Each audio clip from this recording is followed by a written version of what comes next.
And welcome, ladies and gentlemen, back to the Valley of the Judged.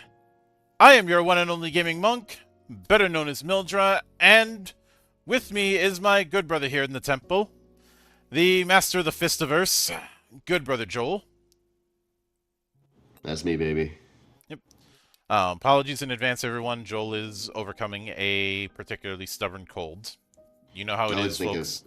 I've probably been cursed, but it's fine. Well, you know how it is. You can take all the medicine and get over it in a week, or take none of it and get over it in 7 days. Precisely. That is exactly correct. Uh, but we are back once again with our newest full season. Now, technically speaking, this is a game that I have covered in the past, although at the time it was just the quick start. And the genre request last time was to delve into something a little bit post-apocalyptic. And yeah, I could have gone with a Fallout or gone with a Mad Max or The Walking Dead or something like that, but I felt that's too easy. Or Lone Wolf Fists, people are always talking about that game. Yeah, I could, but that'd be... There's other reasons why I couldn't do that. There's at least one very significant reason. Yeah. We'll move on. But I was like, okay, let me find a way to do that in a way that both fulfills that, but is also a left field thing. And then I remembered I have Knight, so that was the game I ended up choosing for this. Now, Knight comes to us through Andre Mode Edition, which is oddly enough and I probably butchered the pronunciation. They're a studio out in France. The pronunciation. That's terrible. Yep. It's just wretched. But let's move on. And one of the big vibes that this is going with is a post-apocalyptic UK after a demonic invasion with nightly power armors referred to as meta armors, each of which is named after a classic fantasy class. So your class is quite literally your power armor. And there's absolutely nothing political about this game whatsoever. Don't even think about it. Yep. The vibe that I ended up getting, just from a cursory glance and a revisit, obviously with a lot of the armor designs, I end up thinking of things like Stormlight Archive and Destiny. But also, and I may test this theory when we're done. I feel like Knight is what Hellgate London would have been if it was about something. Yeah. Because Hellgate London was an absolute mess. It was a nightmare of a game. Made by supposedly ex-Diablo devs, though I don't recall any Diablo dev of note actually working on it. There was, of course, the issue of it coming out right around the time that everybody was jumping on the games for Windows bandwagon, and God, did that backfire hard.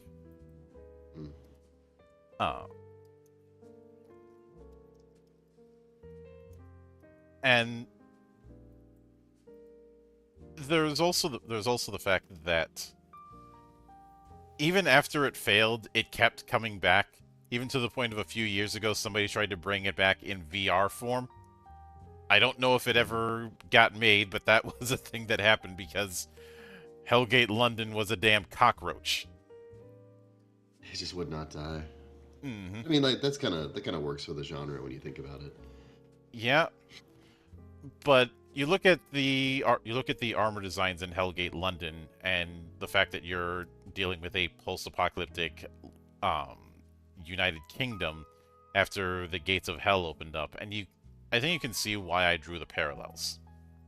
Oh, I'm sure. But I like that this game seems to have a little more to say for itself, so I'm eager to get into it. Oh yeah. Now, admittedly, we won't get too much into the mechanics tonight. That is something we're going to be saving for later in the series. This is going to... A lot of times, the first episode in the season is a glorified overture. Much like how Sure. when you go to an opera, the overture is there to set the tone. You have a Yeah, and similar this is principle here. yeah, and this is a big sexy book. Like I wanna come back to this a few times. I feel like we can dig pretty deeply into it and get a lot out of it. So I'm Yeah, excited. not only that, but there were a few expansions which we may visit at some point. There was 2038, which was a timeline book, uh, which had a mission called Through the Fire and the Flames, because of course it did. That's great. A expanded bestiary that also had some player facing stuff, Oh, I and love that. a further expansion called Codex. And each of those are pretty big. 2038 is 115 pages. The bestiary is 90 pages. The Codex is 44 pages. Uh, there there are also a few maps of Avalon, which we'll get to, um, and a very nice character sheet that I did end up adding to, along with a mini campaign called The Collector, which runs for about 52 pages. Some of Yeah, they really these, went all out. yes, and there, I know that there were a few other things that were available in the French version that have not been translated. Uh, Now, in the interest of full disclosure, I did back the game on BackerKit during its campaign. Uh, but as always, that will not play a factor into my assessment here. And anyone who claims that it will clearly does not know how I operate. Yeah, you're always very fair with these things. So, Hmm. Uh, oh goodness, but I do like this little piece right here on page 3. I would frame that and put that up on a wall. that's really pretty. Uh, Yeah. I know some people will look at the flag and think Helldivers. I don't get that vibe here. No, this I is way too like. There's something more genuinely heroic about this. mhm. Helldivers is kind of cynical. Helldivers The is an aggressive parody. Yeah, that's a good way of putting it. It's an aggressive parody, and this Mhm. doesn't feel parodic. Yeah. Parodical? Doesn't feel Um. like a parody. Mhm. Now, yes, we do have bookmarks on the PDF, and we do have an index. The I kind of wish some of the table of contents was hyperlinked, but I know hyperlinking is black magic for some folks, so I'm not going to raise too much of a stink about the lack of that. Yeah, it can be a bit of a pain in the neck. So that, and if you go, it's one of those things where, especially when you have a PDF, especially as a Kickstarter, Mm. a lot of times you'll be tempted to put those hyperlinks in really early because of feedback, and then anytime you edit or change, you got to change every single hyperlink, and it's like, Hmm. oh man. So you Yeah. just the capacity for that to turn into a nightmare is yeah. Hmm. I don't blame them. Yep. But we open up with, and I do want to read off this particular crawl because this is very much going to set the tone for what's to come. The year 2034 was when everything changed. The anathema came as a blight upon our world, its roiling darkness flowing over huge swaths of the globe, swallowing cities, countries, entire continents. From its black depths, unspeakable creatures surged forth, capturing innocent people, murdering countless families, and spreading horror. Through this horror, despair came to grip humanity's heart, and piece by piece, the world lost its color, its artists, and its will to live. Fortunately, thanks to a group known as Immortals, part of the world did not succumb to the dark. These 24 men and women, all former political and economic power players, welcomed into their arcs those surviving citizens who wished to find a safe haven from the encroaching darkness. There, in winding cities huddled under massive domes of light, humanity staved off the anathema as well it could. And then in 2036, one man came to Dublin and single-handedly fought back the pitch-black pall smothering the city. Garbed in technologically advanced raiments, a meta-armor of breathtaking engineering prowess, The man who came to be known as Arthur now stood as a paragon of strength and virtue for a beleaguered humanity fighting for its survival. With the immortal support, Arthur now leads a force numbering 1,000 knights in a merciless struggle against the anathema. You stand with him in those massed ranks of brave fighters. Welcome to Knight, an Avalon RPG. Which Yeah, beautiful intro. Absolutely uh, gorgeous. it sets the tone of this being a noble dark kind of game. Yeah, a trying time filled with heroic people, which I mean, it's sort of perfect for a role playing game, right? It's exactly what you Mm-hmm. want. And obviously, on that same page, they go into what is a role playing game. We don't need to go into that. Uh, but I do want to go into some of the bullet points they answer regarding what is night. So, the end of the world. This is an apocalyptic setting. Epic horror, where while things are certainly going to are going to shit, the PCs are people who can make a difference. Ah, Yeah, I think it's important to specify that that's your intention with the rules, like or with the game mm-hmm, experience right up front. Because there's a lot of different versions of the apocalypse, right? mm-hmm, Not all of them are hopeful. That's fine, yeah, but you need to be clear with when you're communicating. Like this is what this game is about to players mm-hmm, and GMs. So I love that. yeah. Uh, the modern knights approach. The PCs are members of a chivalrous order, and wearing the meta armor combat suits that enable a normal person to do superhuman feats. Uh, then difficult choices. It is not a black and white world because you have to deal with the conflict of the code of chivalry you're sworn to uphold versus the reality of the world you're trying to save, or even the whims of the immortals, and sometimes um, the struggle against the dark.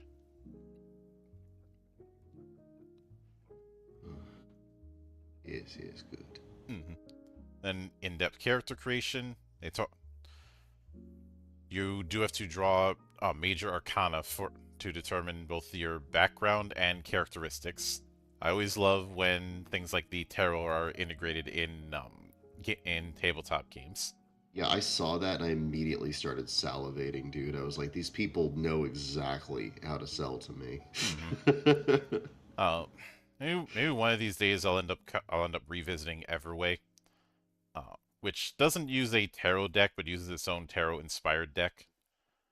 That's so really cool, though, dude. Uh, I wonder if I could and do. I wonder if there's a Fist of the North Star tarot deck I could get. Now I'm interested.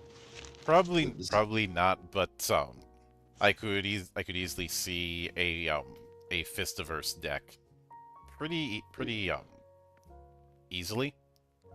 I want the one that's on the Fool to be like my avatar here, but in a hot air balloon, like going into power lines and screaming. Is that good? I mean, it's cute, but that's not the fool. Well, I guess what would that be? The tower? Which is the one that means like disaster? What I want to say it's the tower. It's been a Yeah, it's been a hot minute. yeah. Well, it's important to remember uh, when it comes to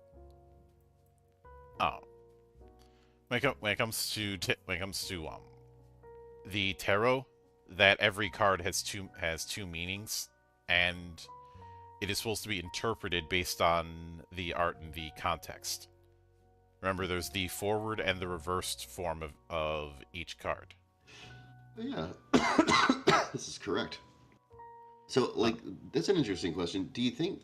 And I'm jumping ahead here, but does that mean that this game takes that into account? Because I can't talk. My mouth is too full of drool mhm. at the idea of that.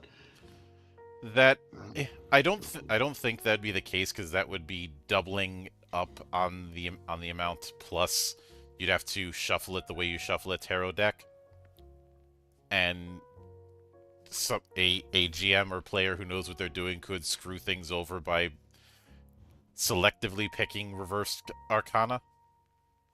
Yeah, I suppose you could.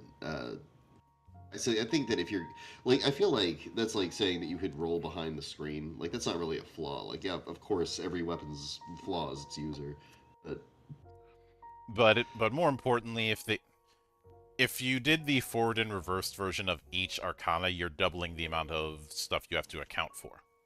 this is true. However, these guys are clearly mad lads because like look at the production value on all this. Like Hmm. they went hard. Yeah. But in addition, you end up choosing an archetype as well as a great deed that is basically the thing that got Avalon's attention and got you knighted. Uh, it's also going to determine which division in the organization and the coat of arms that represent your motivations are. I'm an absolute sucker for all of this, man. Hmm. This is beautiful. Yep. But an extensive customizable arsenal. So you are going to have access to weapons and modules to outfit your meta armor. Uh, and based on what I've seen, even though the meta armors are named after a lot of traditional character classes, they're more akin to archetypes, or how your choice of a frame and say Warframe isn't the end all be all of your kit of your total kit. Let me clarify. Uh, it is certainly in that vibe. Uh,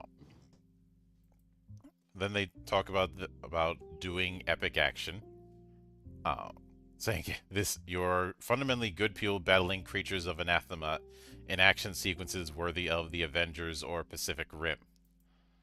Ooh, those are To great highlight this, references. you gain heroism points, which can be spent to improve individual actions or make them the focus of a whole scene. Uh, this and those sort of spotlight mechanics I have seen before. I covered them when I talked about Blade of the Iron Throne a few years ago. Mm, Uh, and I've sometimes called this sort of thing a edit button. edit You button.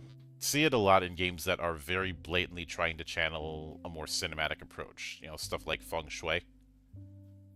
Yeah, feng shui.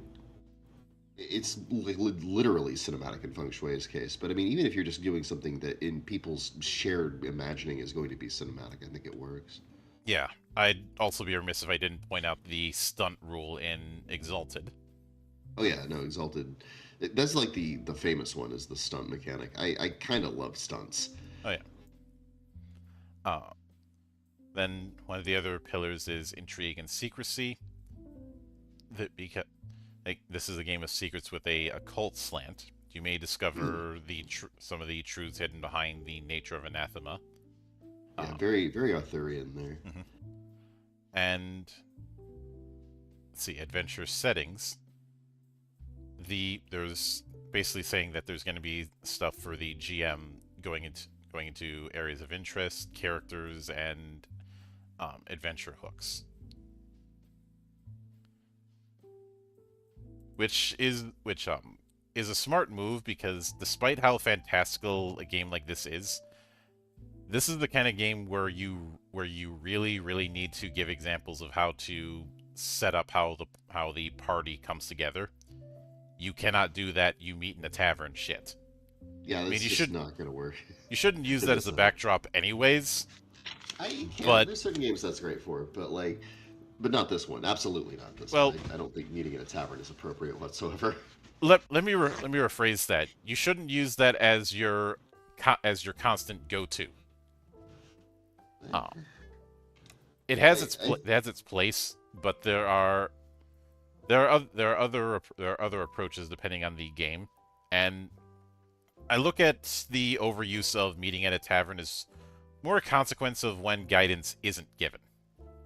Yeah, I think that's a good observation because you all randomly meet and then the adventure happens is like in the absence of in the absence of any direction for the GM about how to begin a campaign. That's kind of your default, right? Hmm. So what else could you do? I guess they all meet somehow. Yep. Just gotta go blow my Oh, nose. oh yeah.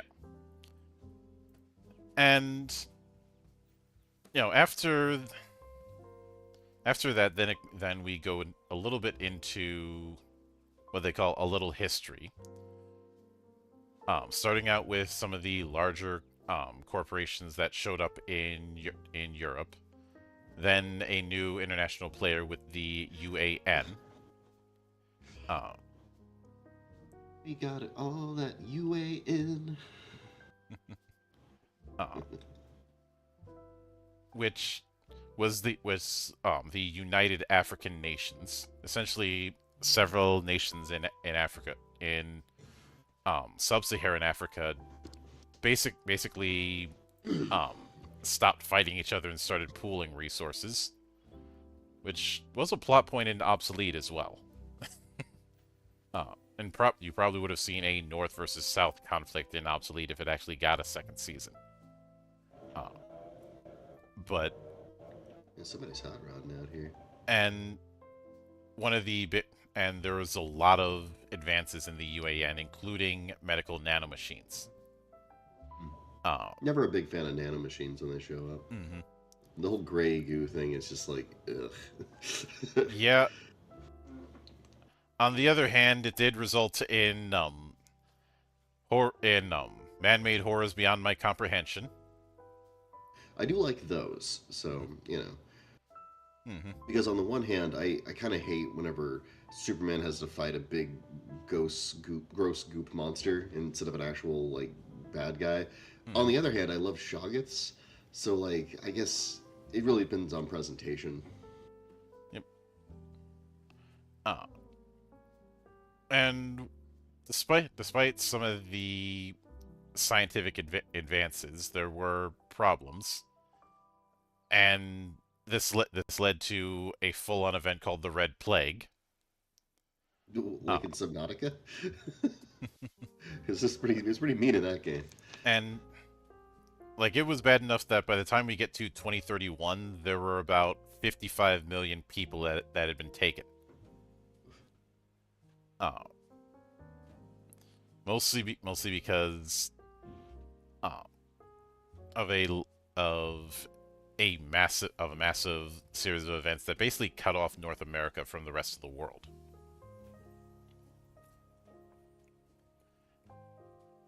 And now, and yes, the UAN was involved. It was basically a biological weapon on their front, which got a lot of nations in Asia nervous to the point where they decided to start forming their own coalition. Uh,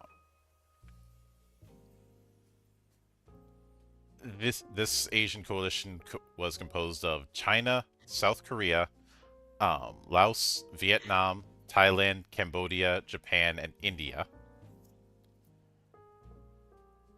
Really interesting blends here. Uh, there were, although in Japan's case, it didn't take long before they decided to leave. Uh, the idea was the coalition was be called the Great Asian Union, but everybody nicknamed it the Asian Dragon. Because of Uh, course they did. mhm. And it didn't take long before they started making their own move. Japan responded with a group called the Nodachi, and with all of this political upheaval, then the anathema started showing up in 2034. Uh, Yeah, so tell me about the anathema. I'm interested in the bad guys in this mhm. game. So it says They look really cool. when when the anathema appeared in the middle of 2034, it did not come like an epidemic or a giant meteor or a storm of nuclear missiles. It was more of an invasion, well planned and cunningly executed. Nights grew longer, baffling scientists and worrying people all over the world. No matter the time zone, night fell much faster than before. The sun remained high in the sky, but despite its muted presence, the darkness of night spilled forth earlier than it had any reason to. Isolated communities began to send reports of unreal creatures and supernatural occurrences, followed by dozens of disappearances. Fear slowly gripped those far-off regions, especially the ones that felt abandoned by their government. One morning in the Near East, night decided to stay. It was as if the sun's rays could no longer pierce through the dark. From Egypt to Afghanistan, from Georgia to Yemen, darkness settled and grew thicker. Local authorities sent confusing reports of whirls of blackness thick enough to be tangible and of unknown dangerous animals stalking towns and villages. Soon enough, the reports stopped coming. That portion of the globe's entire population had simply disappeared. Fear that the world was ending gripped most of humankind. Solutions were sought in vain, expeditions were sent to find those who had gone missing, investigators were tasked with finding out how darkness could claim tens of millions of souls, but not a single answer was to be found, not the smallest clue, nothing. And then the same thing happened again in other parts of the world. And in parts that are wide enough from Florida to the Canadian border, then on the edge of Russia to Paris, then on the edge of then from Italy to Germany, then from large swaths of Central Africa. Some of them didn't these guys are disappear. with how much. It's really kind of refreshing to see like how playful they are on the world stage. Mm-hmm. You know, like in their setting, they're not shy about being like, yeah, this nation and that one and this one. Like, a lot of people seem timid about that nowadays, but these guys, like, they're really painting with a big brush here. That's kind of cool. Um, some of the people in that darkness survived, but were physically and mentally changed, as if all traces of hope and humanity had been driven from them. They had been driven insane, screaming their rage and pain before killing themselves or attacking their loved ones. This state would later be called despair with a capital D, and those who succumbed to it were known as the hopeless. There were physical changes as well. Dark stains and layers under the skin, eyes clouding as if filling with black oil. It was at first believed to be some new illness related to the long nights, but science couldn't explain the phenomenon. And then this sort of thing would start affecting the environment, leading to things like gloom stains, where you just have whole swaths of water that's completely dark. Thankfully, there were some pirates of dark water that helped us out with that one. Ha! Thank you, thank you. But by the time we get to December 2034, over 600 million dead or vanished, and twice as many had turned hopeless.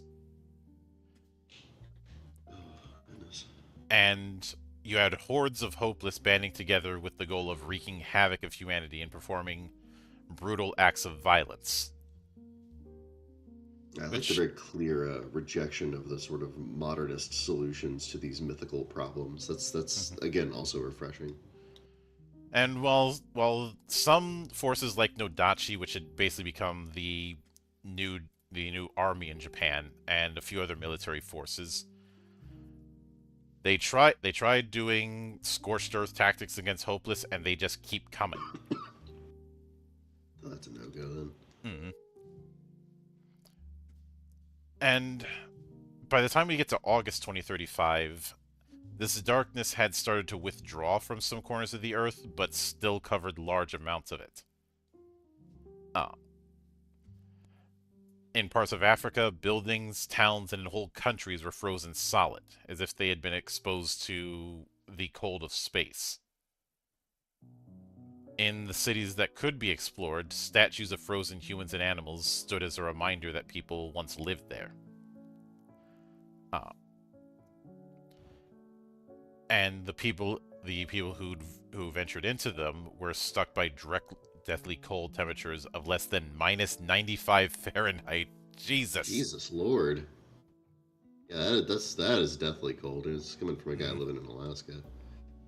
Yeah, Central Europe got shrouded in a cold dusk. The wildlife had radically changed. Even mild animals had become twisted parodies of their former selves. In the Asian territories, there were landscapes made of bones, skin, and blood. Oh, In gnarly. parts of Asia, its creatures and some of the buildings adorning it had become these masses of living tissue and pieces of human bodies. Tree branches were now actual limbs tipped with blinking, living eyes. The ground was strewn with grasping hands, clawing nails, and maws of sharp fangs, seeming to bite at whoever tried to pass by. Oh goodness. Uh, on U.S. soil, the areas struck by the Red Plague revealed megacities void of almost all life. First reports were of living machines, buildings moving to reshape city blocks, and the deserted main streets of the largest cities, roaming cyclopean constructs made of metal and pistons, Well, if you walking like through the cyclopean trash construct. of ruined city-states. Uh, the whole area was labeled a black zone, completely quarantined, and became known as the Machines Domain. Uh, Machines domain. I love mhm. it. The Machines Domain, parts of Africa being known as the Ladies Domain. Uh, Ooh. things and pretty much temperatures dropped a dozen degrees the entire world over. Crops became all but impossible to farm, humans developing new ways of sustaining themselves through livestock production and hydroponic farms. But things start to lose color. The brightest of hues start to look washed out as if they'd been abandoned.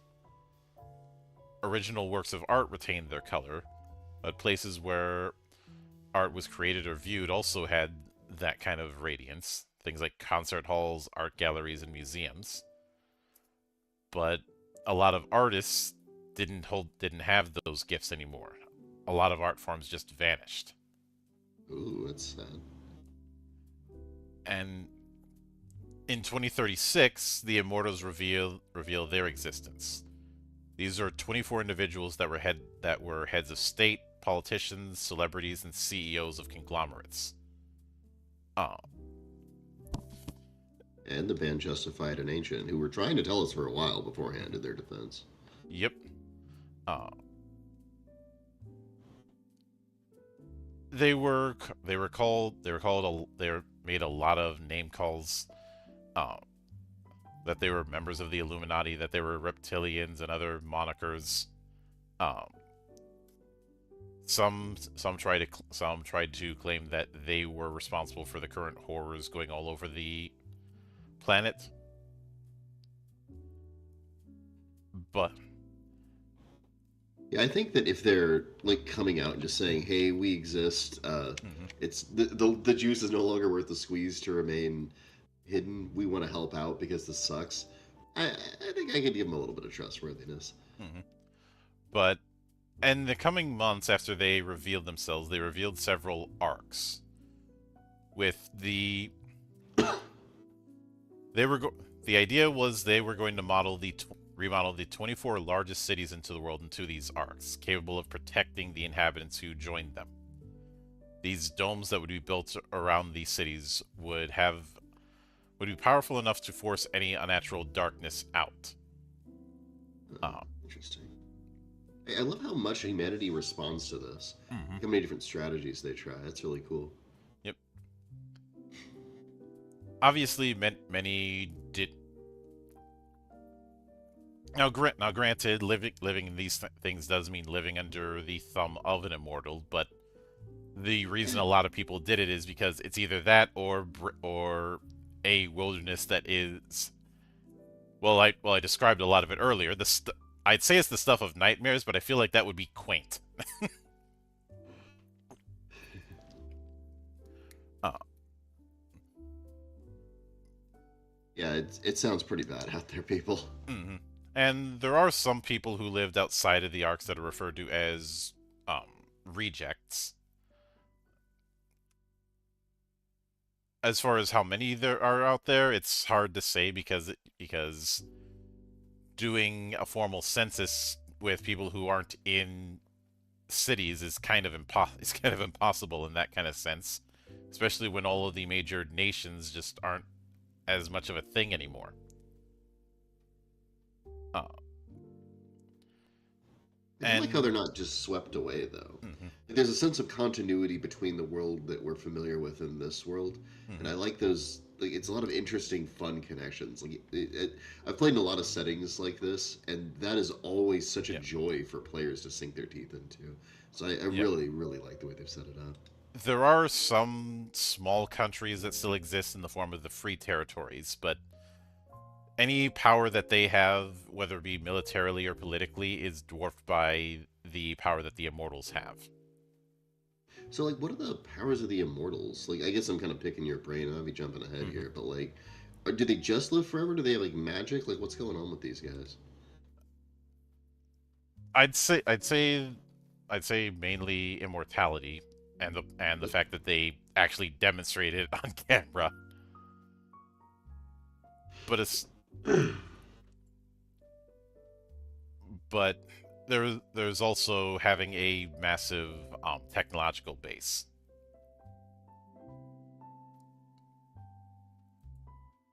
But the but then you have things like the Avalon project, which was under immortal supervision, and the liberation of Dublin, which is where we see the first incarnation of um, meta armors. Yeah, so now we're getting into it with the meta armors and what have you. Now, there was already a predecessor with this. The Nodachi had things like combat exoskeletons, drones, and combat stimulants. But but James Nyakate had discovered what would become meta armors. Uh, the first one that was created was one called Excalibur, and was Oh yeah. presented in Assembly of Immortals in London in 2036. Uh, the man who was going to wear it was a veteran of Eurocorps, Captain Mike Raphael McTavish. Oh, I like that. Uh, and this the meta armor was basically a jumped up prototype, a very untested prototype. Uh, the idea essentially Dublin was a sink or swim kind of thing. It's either if he's able to liberate a full city by himself, then then the rest of the immortals will start pitching in and actually devote funding to the meta armor project. Not Well, I only did think he living succeed, he forever and succeeded swimmingly. I love that living forever and being rich is their power. Like, you know what? It's a good power to have in the circumstances. Yeah, and Raphael McTavish, because of the Excalibur armor and the like, would get the nickname of Arthur. Uh, and James Nyakate would get the nickname of Merlin. And of course, the base of operations th- would be where Avalon and Camelot become formed. And for the longest time, the only suit that was active was Excalibur. And while Arthur used it, he sealed 11 Gloomstains on his own. Uh, Gloomstain isn't. That feels like such a 90s slang for them. You know, like that feels like something that like a huge, thick '90s style bully would call like a dweeby victim. A mm, gloomstain. mhm. I'm sorry, that was a tangent. Please go on. Yeah, but basically each of the major every corporation worth their salt, now that they've seen that this whole meta armor thing actually could produce results, started pitching in either for research, for funding, weapons, genetic enhancements, and no shortage of applicants and hopefuls when they see this literal knight in shining armor be able to liberate a city. Yeah, Um, it's pretty inspiring. Hmm. And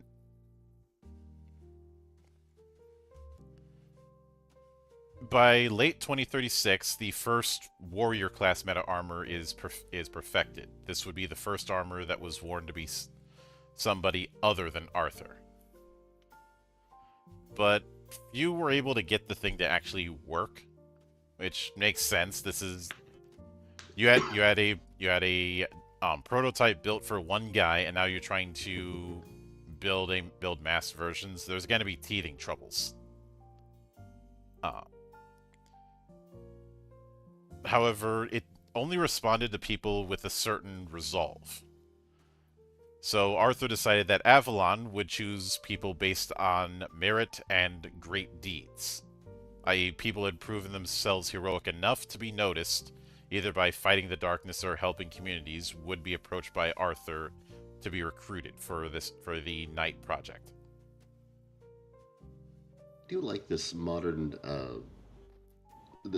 interpretation. Like Hmm. there's something so vibrant about it. There's something kind of hopeful about the idea that, like, in the ruins of modernity, we can kind of recapture the heroic thymos of Hmm. these ancient things. It really makes me want to play the game, Yep. like big time. Over a few weeks, Avalon recruits about 300 field agents and 10 times that number in office and logistics roles. Those 300 fighters would be called Knights, and by the end of 2036, humanity starts winning against the anathema. Oh yeah, And in that time, little by little, the organization becomes a chivalric order with Arthurian overtones. Recruits are instructed to help the helpless, seek out courtly romance, go on quests to restore light to the world.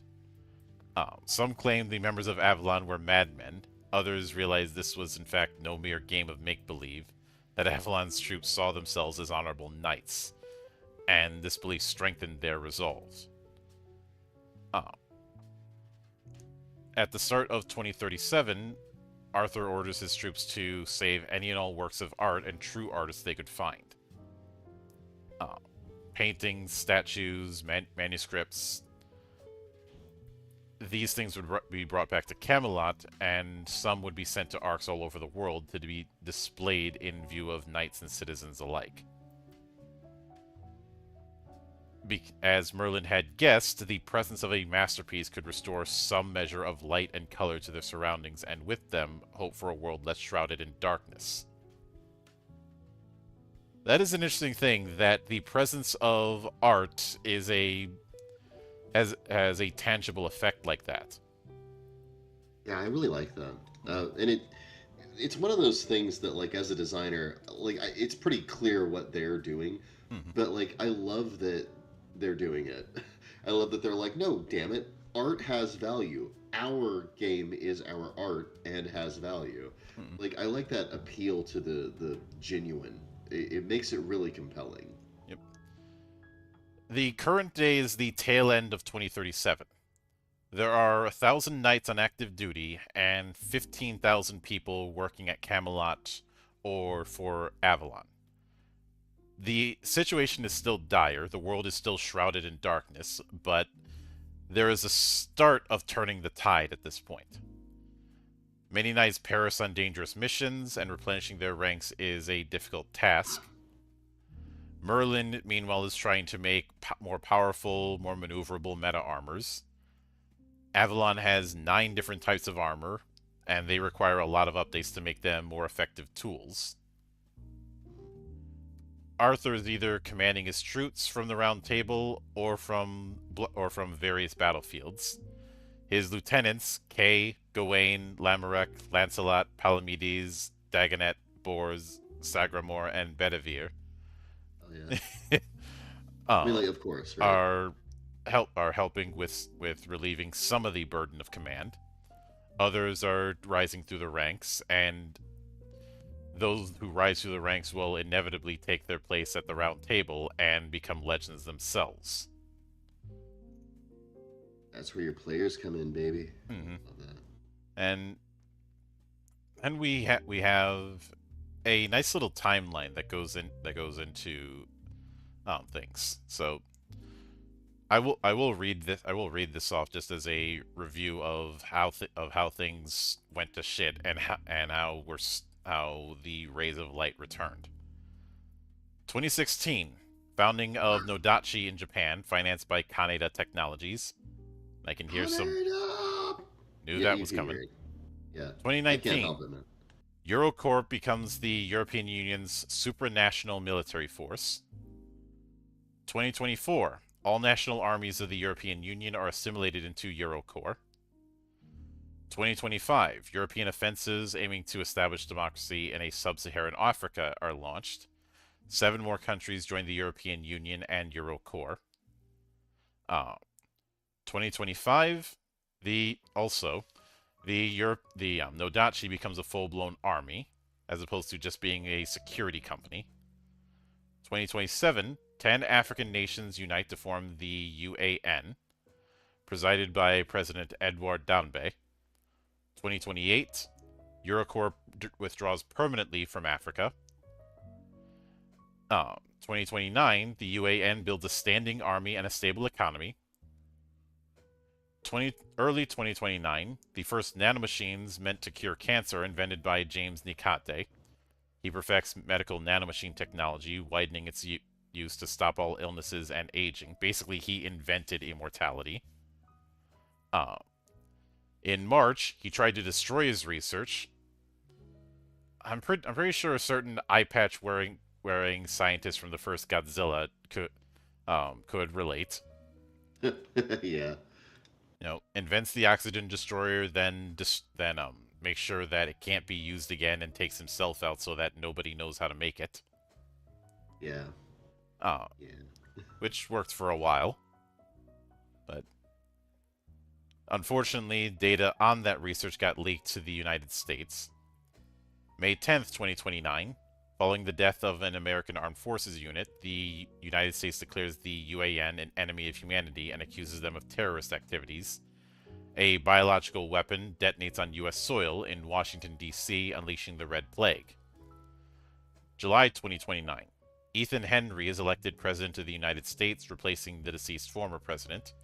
He remains in office until January 20th, 2032, stepping down in favor of Dikembe Hooper.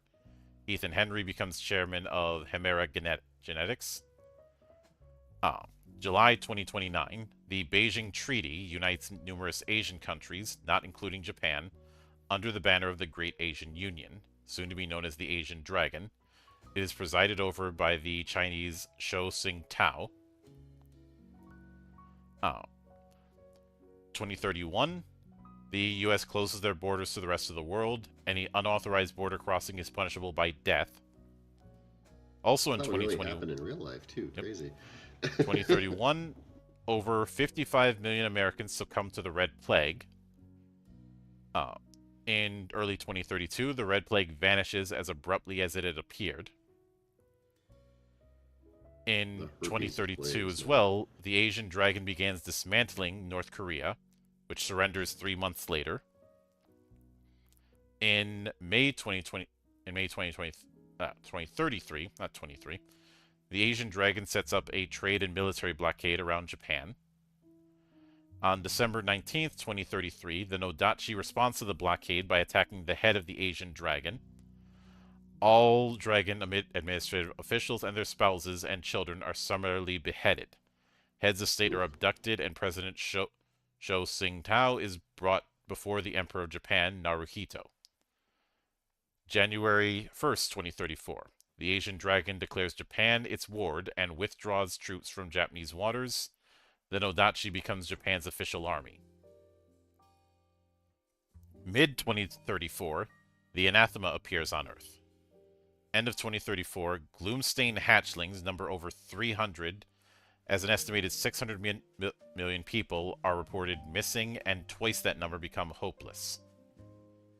August 2035, part of the anathema withdraws. Huge areas of the globe are deeply changed. Early 2036, 24 immortals reveal their existence to the world. Some kill themselves on camera just to prove their claims. It's like, You're not an immortal. Prove it. Okay. Bang. Bang. Uh, Summer of 2036, the arcs are built in and around 24 of the world's largest cities. Fall 2036, James Niakate presents the first meta armor, Excalibur, first major victory of humanity in the liberation of Dublin by Arthur. November of 2036, the founding of Avalon. The London arc gifts the fledgling organization with Westminster Palace. It becomes Avalon's headquarters, Camelot. The warrior meta armor is created shortly afterwards. End of 2036, several Avalon victories against the Anathema. 2037, in Oceania and the Northern Hemisphere, countries essentially cease to exist. Immortals replace local authorities. Which, I know some might look at that as immortal hostile takeover, but given how bad Mm. things are, if... Yeah, no, I think the Immortals kind of proved that they should be in charge in this scenario. Like, Hmm, because I'm anti that, but in this particular case, yeah, I'm with you, Mel. I'm pro Immortal. My when you have my, a my whole... non-vote goes to the Immortals. Yeah, when you have whole swaths of land that are literal nightmare fuel, Yeah, yeah. We need to pull in the big guns and like, mhm, okay, I guess the vampires can rule for a while openly. yeah. Early 2037, Arthur commands as many works of art as possible to be salvaged. Roughly 1,000 knights and 15,000 people work at Camelot or for Avalon. Almost 3 billion citizens live in the Arcs. The end of 2037 is the starting point of the game. And I do love the motto for Avalon that we have down here.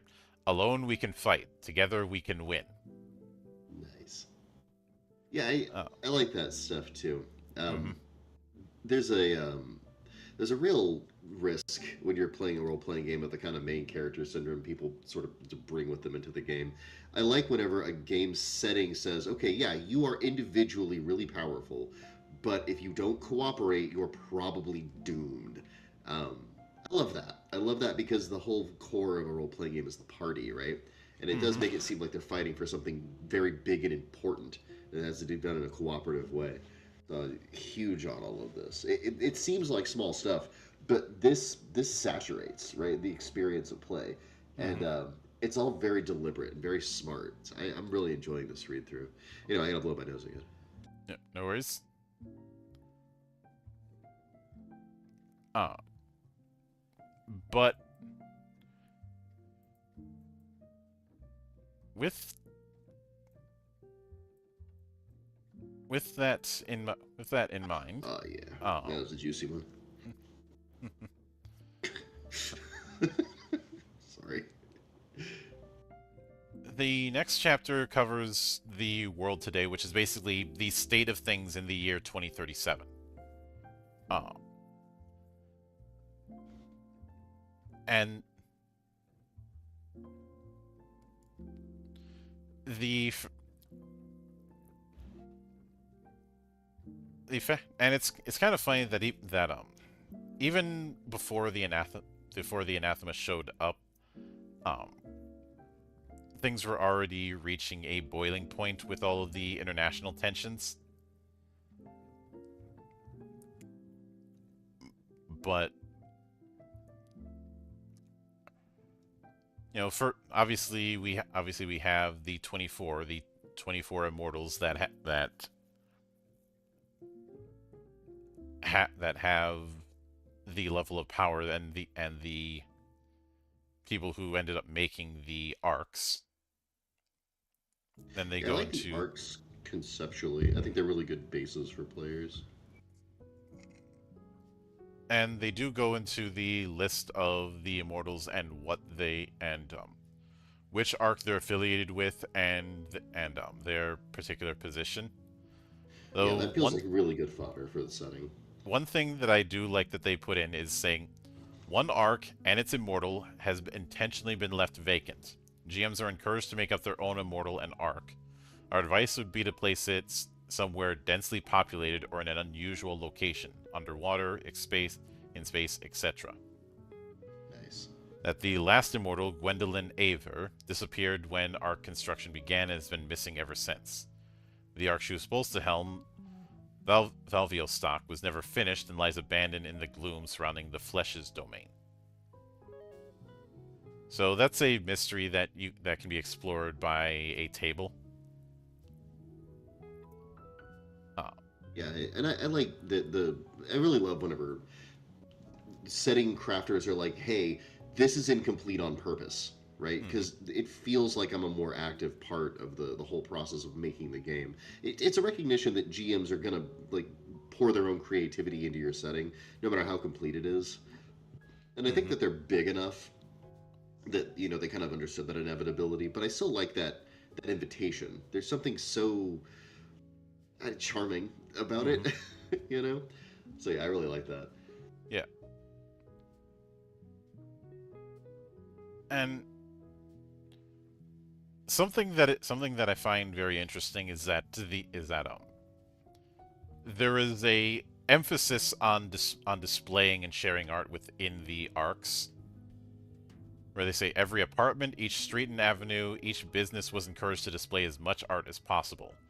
In some Love that. arcs, like LASF, it became mandatory.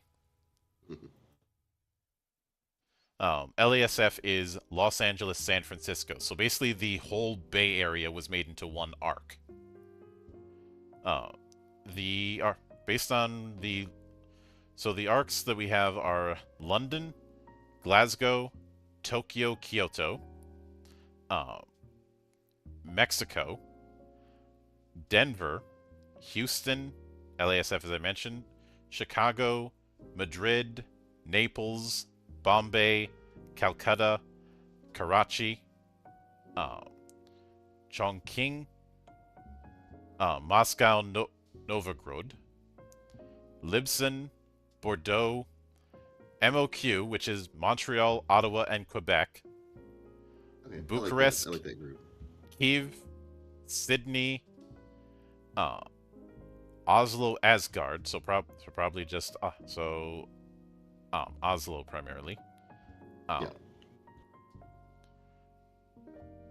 and Valviostock, which I think that, along with Gwendolyn, is meant to be that missing piece of, okay, here's where her arc was supposed to be when she disappeared.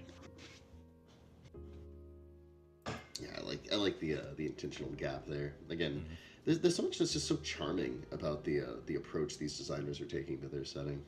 Oh yeah, and there is I like this a art too. ranking I like this. system within arcs. Rank 1 is Administrator General. This is only held by immortals. Rank 2 is Administrator, so the close counselors and assistants get that rank. Rank 3 is Director. These are the people responsible for ARC neighborhoods. Uh, Rank 4 is Supervisors. This could be lesser chiefs, essentially. Rank 5 is department heads, so bureaucrats, engineers, scientists, doctors, skilled labor of important positions, essentially. Uh, Rank 6 is specialists, citizens with degrees in higher education or requiring many years of training but no team under their order. This includes doctors, militia force members, fire department employees, reporters, lab workers, engineers, communications workers, and the like. Uh, Rank 7 is technicians and freelancers. Specialized technicians, artisans, and shop owners make the bulk of this. Uh, Rank 8 is employees. This is about 60% of the population. Manual laborers, desk jockeys, store staff, salespeople, maintenance workers. That's my rank in real life. And rank 9 is destitute, people who don't contribute to the arc or don't serve its interest. And that's all my friends. Mm-hmm. A bunch Uh, of unemployed goons. mm-hmm. Now, knights do not have an official citizen rank, but their access rights fall within ranks 3 and 4. Um, the Knights of the Round Table could be considered rank 2 citizens, but only in London. Okay, so it depends on where you are too. Mm-hmm. Yep. Of course, the arcs do have do have city centers that are their own little fortresses, as well as suburbs and lifeholds, and the outskirts, which is the outer perimeter of an arc. Uh, but crime in various forms can still happen in the arcs. I would describe the arcs as megacities, but nowhere near as bad. Yeah, that's kind of the energy I've got. They're not like Mega City One. Um, Mhm. they're just densely populated areas. You know. Oh yeah, and of course, then there's the matter of the rejects, um, which people within arcs don't have a high opinion of rejects, and rejects themselves don't have a high don't have a high opinion the other way around. There does seem to be there is a greater exposure to anathema being outside the arcs, but it's one of those things where a lot of people who are in those areas are like, yeah, we're stuck in a patch of dirt, but it's our patch of dirt, damn it. Yeah.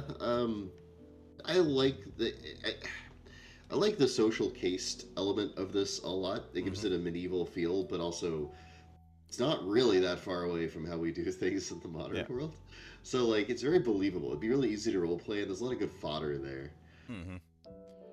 Though there's also there's also a heavy implication that there is no, aside from just not wanting anything to do with the arcs, there is no one unifying thing with all of the rejects. Sometimes it could be a shared ideology, sometimes a shared ideal, sometimes a shared religion. They bring up the community in Mont Saint Michel, which is a large religious group that survives on fishing and supplies from Avalon. Uh, and in addition to that, you have the free territories, which are the closest thing to countries.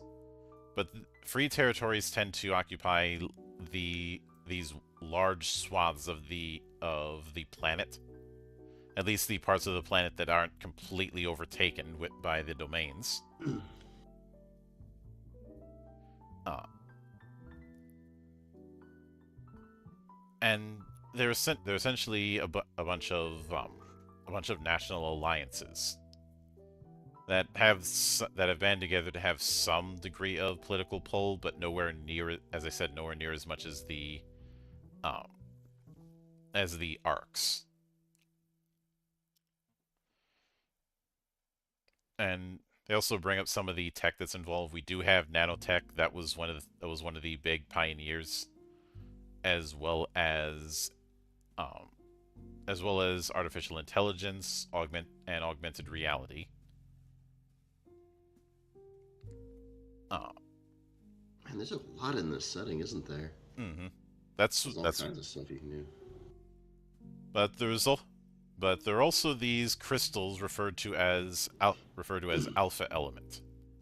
Ooh, Uh, these there's are no often go-go found in juice. gloom lakes, rivers, and oceans. A black crystal mineral that is dubbed alpha element.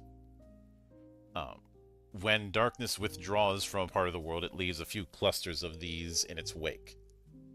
Uh, Scavengers will stalk the outer limits of darkened areas to try and find these crystals. Uh, it is lightweight, nigh indestructible. Uh, Explosives barely leave a scratch on the thing. Lasers are capable of cutting alpha crystals, but uh, what it was found that by slicing sheets of the crystal off with high-powered lasers, they could begin reinforcing meta armor plating with layer upon layer of alpha element. Hmm. And in addition to that, another discovery was found. Um, a single crystal could produce enormous and apparently limitless amounts of energy. By bombarding it with UV rays, a energetic reaction occurs. Oh, that's freaking rad. Hey, they've got Mega Man Legends technology. Mm-hmm. It's Uh, great. and it says once sealed inside small reactors, a crystal could produce enough energy to power a meta armor for days. Once a reactor's energy supply is depleted, a few hours rest is all that's needed for an automated pulse of UV light to recharge its reserves. And it wouldn't take long before all of the available meta armors were equipped with alpha energy cores containing a tiny crystal. I really like the mechanics of all Mm-hmm. of this. It's simple and comprehensible, but still has a lovely element of both mysticism and the kind of faux scientific. It's really Mm-hmm. just really good stuff. You know, Yeah. I don't need much. I'm an easy guy to please. That being said, the despite the huge amount of energy supplies from it, it is not limitless. Although the energy reserves can seem bottomless, the crystals themselves have a short lifespan. Ooh, And prolonged exposure to UV first makes them brittle and then they eventually crumble to dust. Uh, and some people have made rumors that these crystals are crystallized despair. that would be bad. And humans in close contact with them who don't have protective gear are more prone to melancholy mood swings, sadness, and despair. Uh, The dark crystal. That's amazing. mm-hmm. I gotta drain me some Gelfling so I can join the Immortals. Yep. And there were other things that were brought up, like Japan working on widespread maglev vehicles, and most arcs by the time we get to 2037 use maglev technology for public transportation. Uh, and once placed on rails, only exceedingly rare situations can make a maglev train deviate from its course. Um, Steel and plastic are not used as much as graphene is. Graphene. So, made from graphite crystals, it is as flexible as it is durable, transparent, and superconductive, alongside other desirable qualities. It's become an indispensable part of electronics, medical goods, and the energy sector, and its use is now widespread. Better Yeah, vehicles, more effective weapons, and enduring everyday items are commonly made of graphene or have graphene components. really love they've managed to kind of capture that like medieval aspect Mm-hmm. of new kinds of material science has Mm-hmm. changed how we deal with the world in this. It's actually really like subtle and Yeah. brilliant. Something else that's used for graphene that's mentioned here is prosthetics, which which not only were more cost effective, but have little to no chance of being rejected by the user.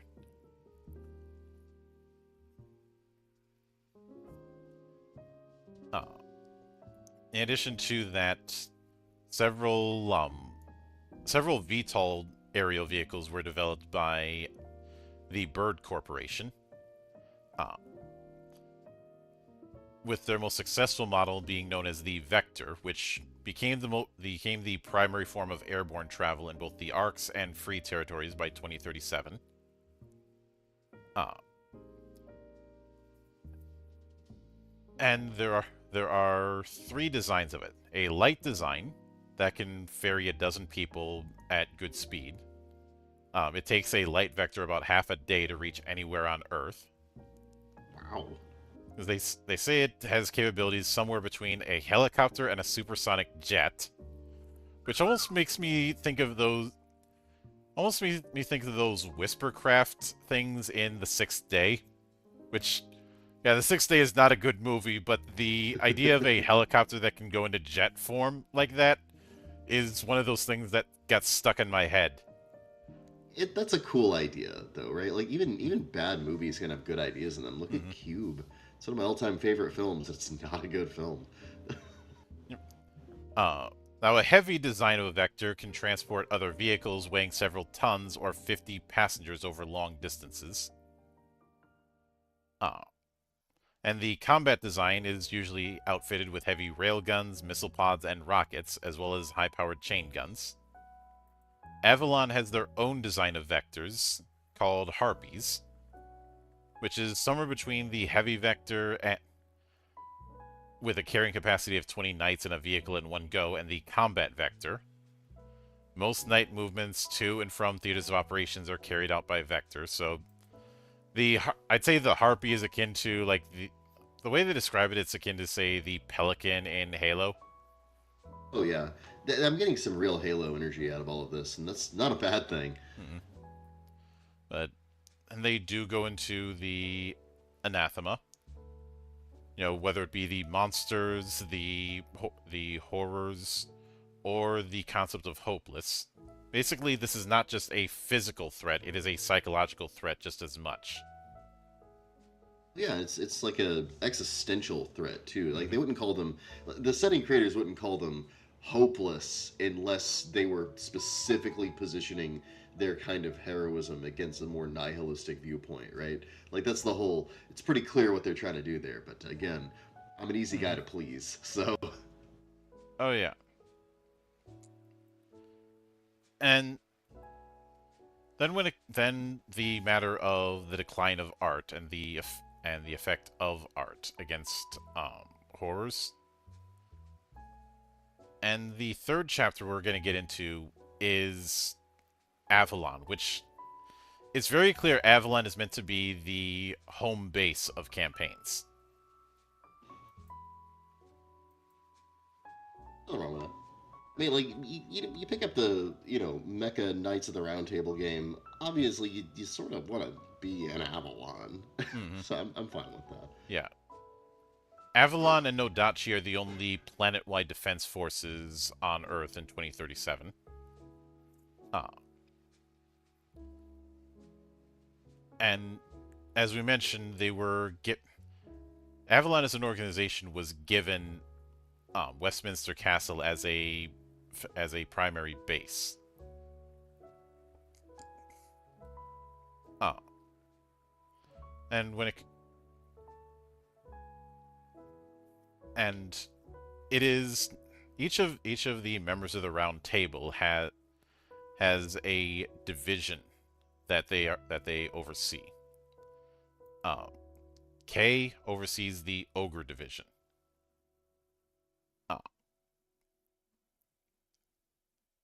Uh, Gawain the Giant division. Lamorak the Gargoyle division.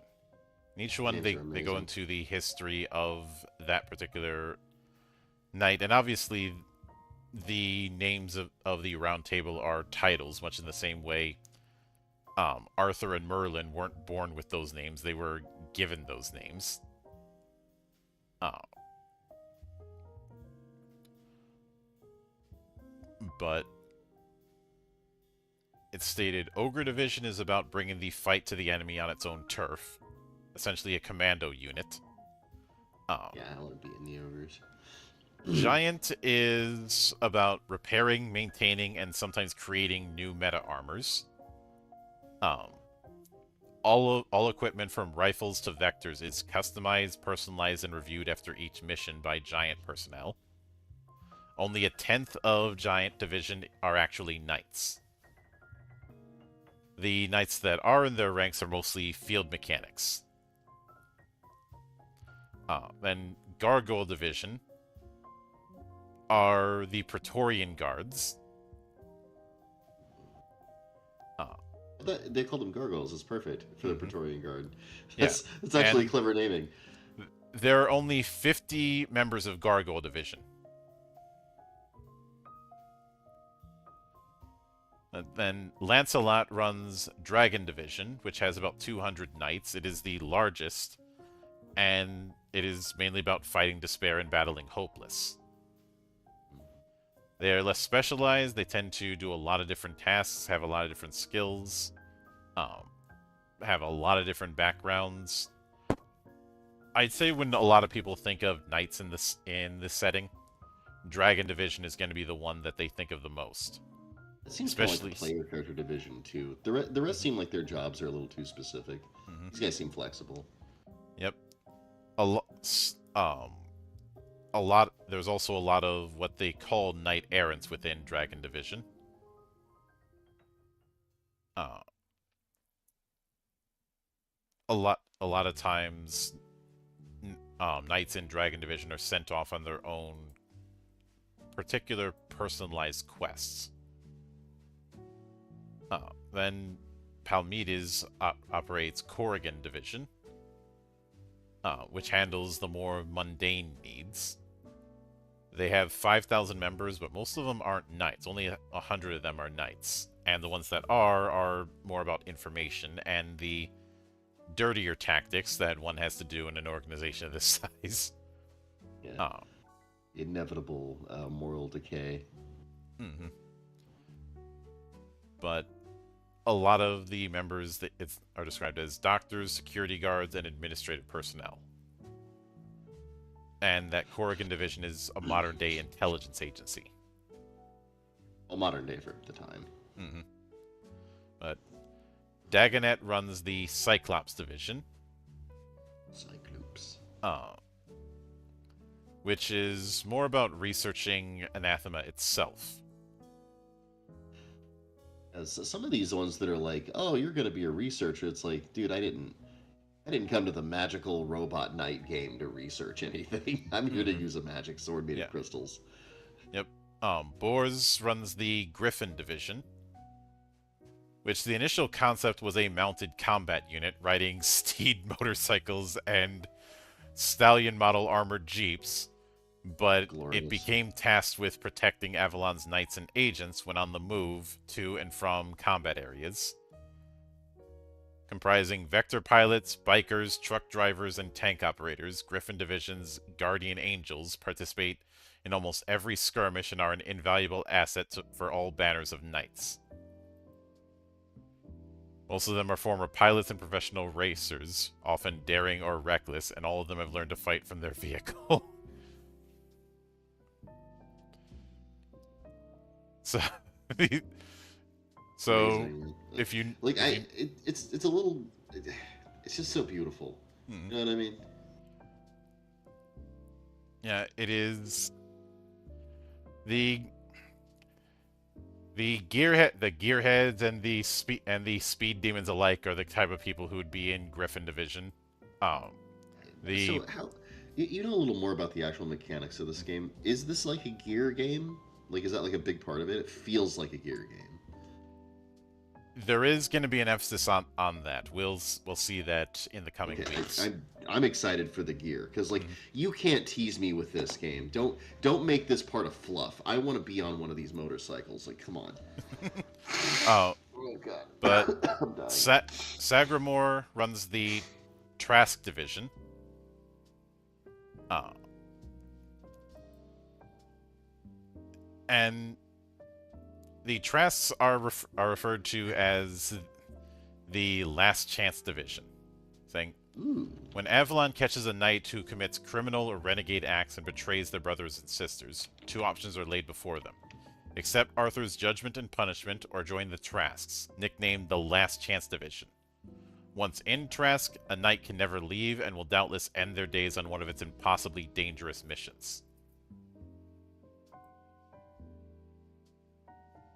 Some have referred to them as the Suicide Division. yeah, we can all see what Mm-hmm. inspired this, but I here's the thing. I don't think any of these things they're introducing are like super groundbreaking concepts, but there are two things that are groundbreaking about it. Number one, how many they've got. and number two, the deftness with which they're able to choose things that I want to put into a game. Because it Mhm. doesn't matter if this is, well, it does matter, but I could easily see this being the hook for a campaign. And I could also see this as being something that just happens organically in a campaign. You have to fight alongside these guys in a super dangerous mission, and they're like, "Yeah, you guys want to be here? We have to be here." Like, Mhm. man, so good. You could even like if you have like a traitorous knight, you could assign them to this division by beating them and sparing them, and then have a redemption arc. There's so many things you could do with this.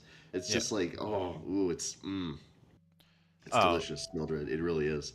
and the way that they're kept in line on the matter is there is a micro explosive in their brain, which Sagramore has the detonator for.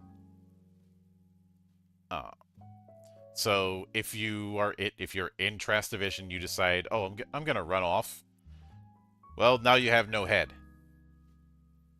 Yeah, that's pretty standard for these sort of things. Explosive color, or radioactive nodule in your skull, etc., etc. Yeah, You gotta have some insurance. yeah. The Suicide Squad in the DC universe is one instance of this kind of thing. But I'd say another parallel I'd draw is what the with a better writer, what the Night's Watch in Game of Thrones would be.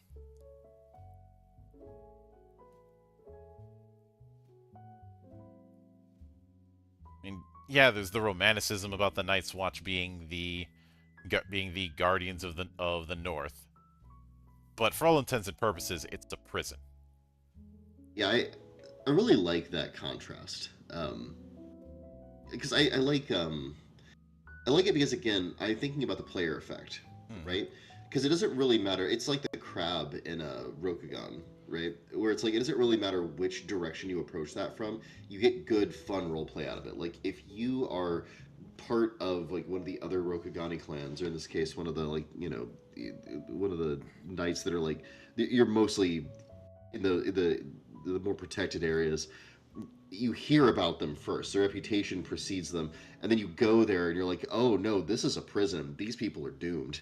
Like this isn't heroic at all. This is just a terrible reality." So that's great.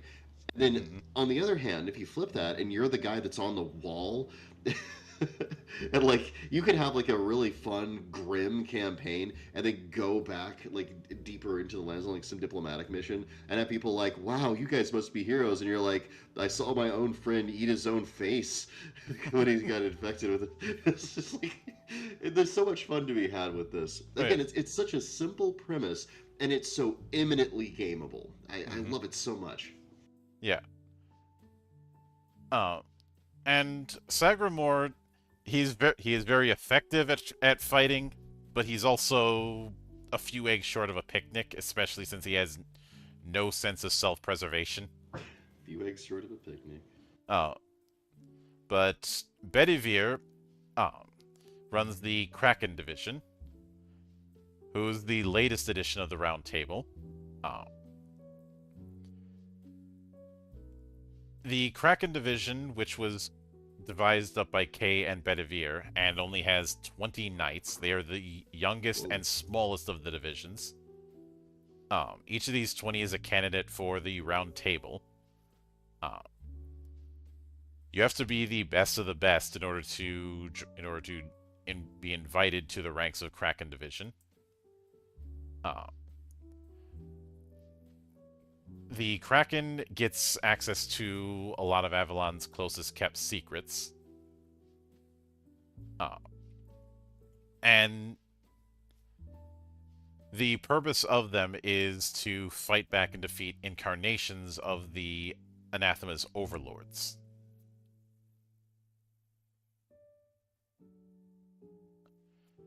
It said, when called, the Kraken's knights appear from out of nowhere like the sea monster that lends them their name, rising from the deep. They strike swiftly, jettisoned via dropship pods or teleporting directly into battle. And hey there, Doku, you won your own challenge again. Oh yeah, I'm pretty good about that. Mm-mm. Beautiful work. Uh, Yeah, I just got home and saw your text. I was like, oh yeah, yeah, that's Yeah. The thunder and lightning was great. Thunderbolt of lightning, very, very frightening. I knew somebody was going to pick up on that. But Anyways, cheers. yep. Uh, let me put just in case you didn't grab it. Let me put up the link for you, Toku. Um, Roger just that. as Thank you very a much. just as a bit of a catch up, but I'll give you. But the approach we have with Night is very much a post-apocalypse Grimbright with not with a reincarnation of knightly orders of old, especially Arthurian knights. Uh, but Hmm. there's a lot more to it that's been shown. And getting back to what it was covering, Joel, I think it'd be fair to say that Kraken Division is meant to be almost ninjas. Yeah, they do have a ninja energy. Hmm. I can feel the shinobi baking off of them. Oh yeah. If I can interrupt real quick, what page are you guys on? We're on page 59. You should have Gotcha. lied and given them like 300 or something. Hey, Just, we've hey. been at this for hours, man. Where have you been? Uh, stuck in traffic watching lightning and rain. But Fair enough. I would like to lie and say I've been spending time drinking. Fair enough. You can drink now. Nobody's stopping you. Like, Yeah. You know. Even if I bring up a did try good and stop point. him, he wouldn't. But after that, they go into the life of Avalon. You know, in order to join it, you have to have committed some kind of great deed. Uh, Like which drinking. is going to get There their you go. attention. That's going to be discussed at the round table. And there and Whoa, they, graybeard. they get hundreds of applications every day. A vast majority of these are rejected after review of the request or after an interview with Corrigan Division. Being a local hero isn't enough. A future knight must be blessed with boundless courage and some aptitude or skill useful in the fight against the creatures of darkness. I mean, that seems like a reasonable couple of things. It's sort of hard to measure boundless courage, I would imagine. But you know what? If anyone could do it, it would be these guys. Mm-hmm. All right, sorry to interject. I have to point this out. The art on chapter 2, that image is the definition of a fucking grizzled veteran. Yeah. That is really good. I like that a lot. Mhm. That Yeah, is the that art is direction in badass. this has been consistently gorgeous. Mm-hmm. Beautiful stuff. And very unique. This kind of like light purple that they're using everywhere, not common. Mm-hmm. Oh, and Really also kind of a bold choice. also at the beginning of chapter 2, the thing that has the hotel and everything, that is super Blade Runner. I like this a lot. Oh yeah, they wear their inspirations on their sleeve in this one. You know what? I am all here for it, 100%. Yeah. I'm right there with you. I really love the dystopian sci-fi Blade Runner aesthetics. This is my cup of tea. Like more than 40K is. I really like this. It's a lot more Though, hopeful than 40K. You'll find too. yeah, which is part of what I like about this. This isn't doing just it's the future and everything is shit. Things are shit, but there are people trying to make it better. Which is why I referred to it as Grimbright. Oh, and damn, the art is really good. Like, I'm, I know I'm briefly scrolling through it, Mm-hmm. but I'm impressed. Like, this is actually really good. Mm-hmm. But after an aspirant joins, they have to go through a battery of tests to see if they can even wear meta armor without any problems, because wearing it is like a second skin. Uh, you have to wear the Guardian jumpsuit on and at all times, which is kind of the interfacing layer, and also allows the meta armor to unfold around them at a moment's notice. It's very Black Carapace. Uh, this is why Avalon only has 1,000 knights. Few people can actually wear the meta armor, and mass-producing meta armor would be pointless. 1% of approved candidates actually manages to pass the tests. So Avalon only has about 20 new recruits a month, though there's the implication that that number is increasing thanks to Merlin's efforts. Obviously, once you join, you're sent to boot camp, where you're going through 3 months of hell. As one would expect when you have to train people in a hurry to fight the things nightmares are scared of. I'm sure you probably have already mentioned this, but K. Just that artwork is just K. Yep. Now you die. Okay. But at the end of the training period, a recruit is knighted either by a Knight of the Round Table or by Arthur himself, and enters a division of their choosing, with some restrictions. There are certain divisions that either have very, very high standards, or you're not getting in there as just a fresh-faced recruit.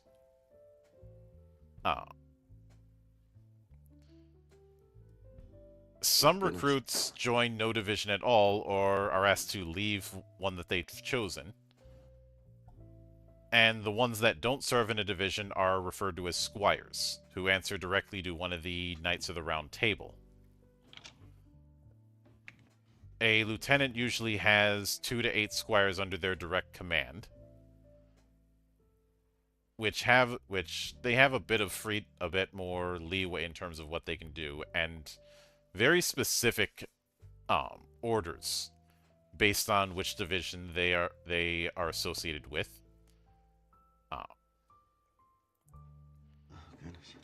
In addition to that, squires and knights of any division will take to the field in teams known as banners, which are usually composed of 2 to 6 people.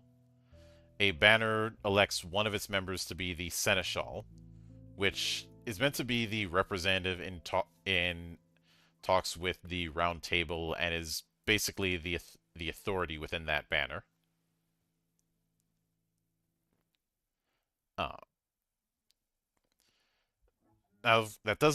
Now, a seneschal isn't the commanding they are the commanding officer, but they have no technical authority over bannermen, aside from a deciding vote in group decisions. But when things get tense or complicated, the seneschal can take responsibility for the course of action. So I guess it would be fair to describe a seneschal as the first among equals within a banner. Yeah, that makes sense. Knights errant are knights that do not join a banner. Some of them were formerly part of one. They may be the last surviving member of a banner, or they may be knights errant for other reasons.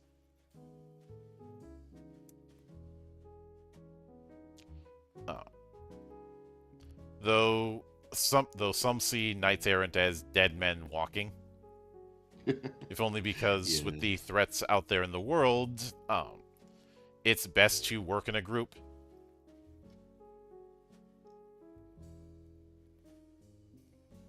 But a banner is given an objective, but how the objective is fulfilled is up to that banner. That just screams player character group to me. And they are allowed to use a vector for aerial transportation. Pilots are usually civilians from Griffin Division, who try their best to remain within 2 hours flight of the banner at all times. And I do like that there's this little sidebar about what sort of potential missions or adventure tones you could do with different divisions. Yeah, the breadth of this setting is enormous. Hmm. And this is why I wanted to cover the setting part first before we got into any crunch, because this is not one of those games where you can separate the two. Yeah, and I like games like that. I feel like Hmm. the game's mechanics should serve its setting and vice versa. You know. Yeah, I know I'm late to things, and I'm trying to go through, Hmm. and I'm actually really impressed with just the amount of detail that goes into just the background lore. Yep. This is pretty good. This is pretty damn good. Yep. And of course, as mentioned before, there is a code of chivalry as a knight you are expected to follow. There are some people who cannot follow it and are referred to as Knights of Darkness. These are the ones who have fallen to the power of despair, which despair is a very strong threat within this setting, Toku. Oh, and that's one of the things I'm noticing as I'm reading through it is they're not just throwing something out where it's like, oh, good guy, bad guy, da da da. No, there is actually some thought and consideration given into how these different groups interact with each Mhm. other, and it builds a layer of complexity to the setting and the world that again is actually really well thought out. Mhm. It's really good. Yep. Like again, credit where it's due. Yeah. There's also a nice little sidebar about the Avalon Code of Honor, with essentially 10 commandments, but also the fact that each knight wears a crest that represents a particular ideal for that knight. Uh, and we'll get into detail on those crests later on in this series, but the commandments are: you shall believe in all of Arthur's teachings and shall obey his commands. You shall defend Avalon with your life. You shall know all of humankind's flaws, shall respect them, and shall be their defender against the anathema and all other infamy. You shall love and cherish art as you do the light. You shall never back down against the darkness. You shall wage upon the anathema a war without mercy or surcease. You, sh- you shall acquit yourselves of the orders you receive from the Knights of the Round Table unless they go against Arthur's commands. You shall be true to your word above all. You shall never lie to your peers. You shall be generous of heart and do in all your power to help those in need. You shall be, now and evermore, the champion of humankind against injustice, despair, and evil. We raise our swords in his name. Yeah, big time. Oh yeah. And Not gonna lie, I actually really like the setting. yeah, This setting's gorgeous, man. I concur. on Because page it tells you everything you need to know. yeah, on page 67, they show a map of the world that shows how much of the world is still taken over by either impenetrable darkness, gloom stains, or are somewhat liberated. And you can see the majority of the damn planet is still in a rough shape. Yeah, I like that the enemies you're fighting and the situation you're in is like massive enough and bad enough that it does feel like it's going to be an uphill battle. You know, Hmm. like the time of heroics is meaningful, and I like Yep. that. Uh, Also, I like how it's the machine, the beast, the flesh, the lady, and then Camelot. Like, yeah,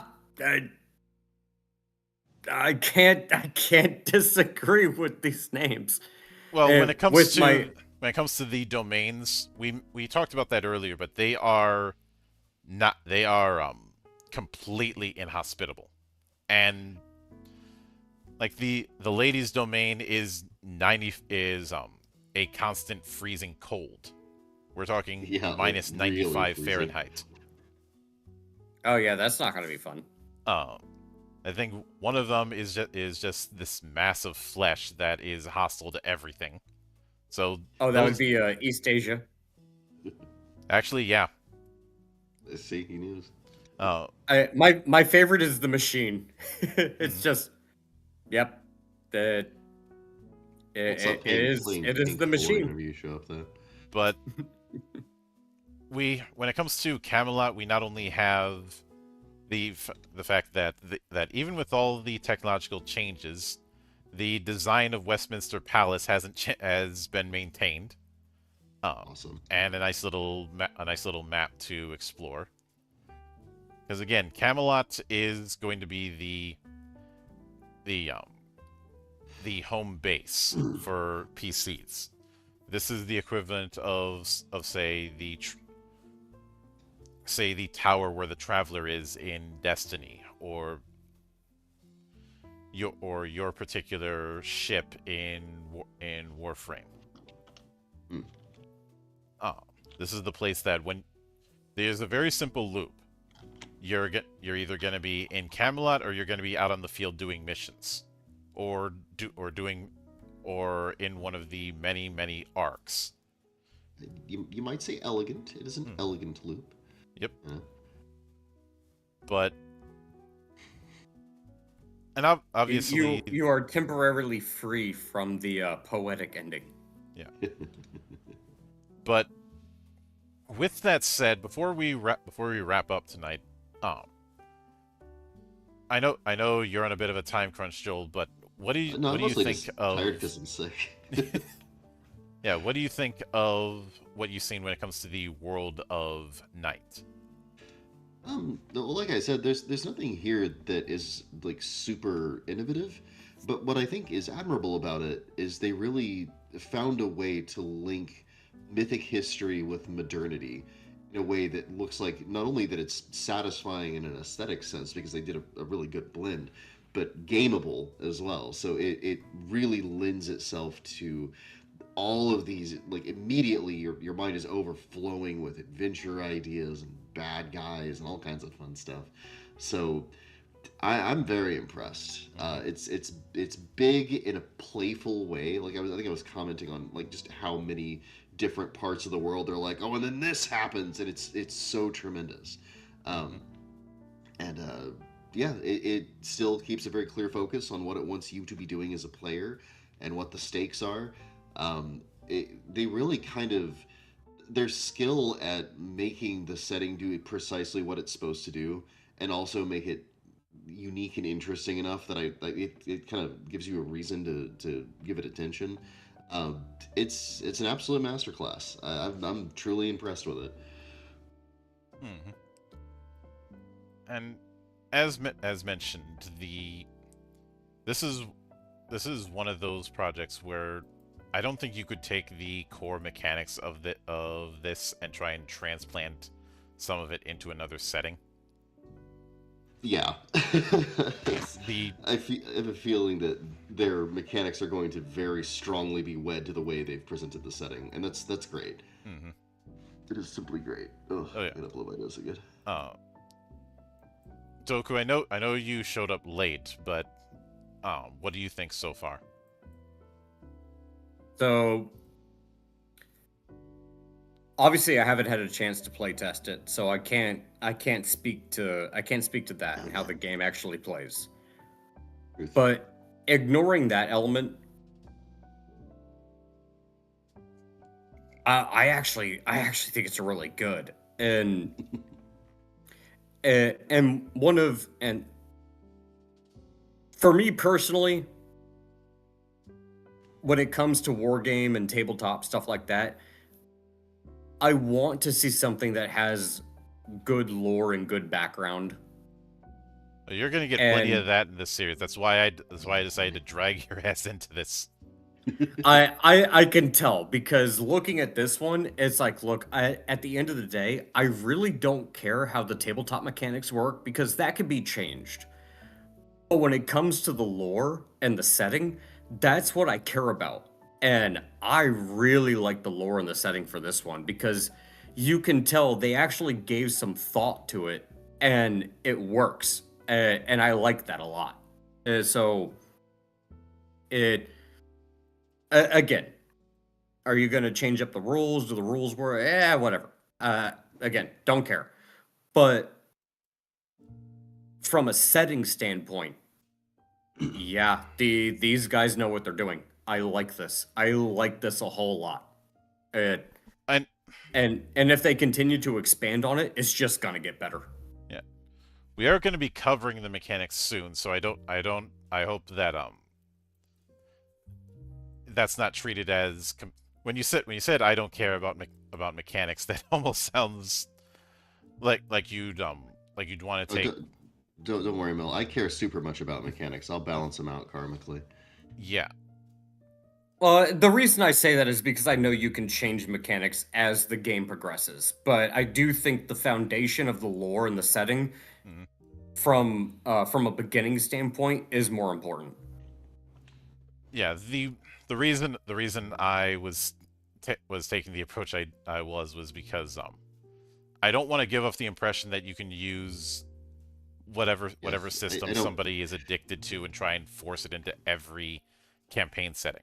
I'm getting Fate flashbacks here. Oh yeah, no, I get what you're saying. Yeah, and that is correct. You can't do that. But I guess what I'm saying is they have given enough thought to the setting that everything kind of makes sense. So you can tweak it without, destroying how the game feels or how it plays.